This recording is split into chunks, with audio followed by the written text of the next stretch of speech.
given the promise of the President that no one will be left behind? Yes, opo. Nakausap ko ngayon lang po. Kanina lamang po, nakausap ko si Secretary Rex Gatchalian ng DSWD, pati po si Secretary Giovanni Lopez. At inalam po natin kung ano ang naging sitwasyon dito.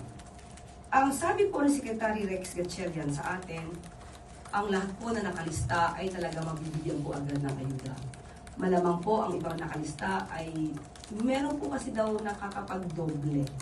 Let's say parang nasa tricycle and then nasa motor taxi pa rin. Yung iba po So ang kailangan lang po natin talaga ay makita po lahat ang listahan ng mga valid na mga beneficiaries. Pero sabi naman po ni Secretary Giovanni Lopez, akin pong babanggitin. Ito po ang kanya sinabi.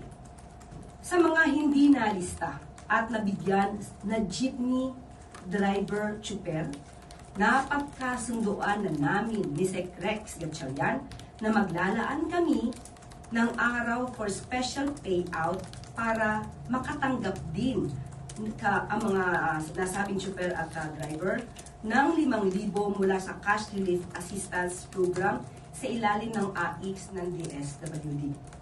Maaari po nagkaroon ng double entry o kulang ng detalye ang kanilang mga pangalan o kaya ay hindi naman narehistro sa LTFRB. Pero sa utos ng Pangulo, walang maiiwan. So malamang po ay kailangan lamang po nilang ayusin kung ang ilang mga dokumento para po makita po na sila po talaga ay valid na beneficiary at hindi po sila pababayaan ng gobyerno. Salamat po. Last question.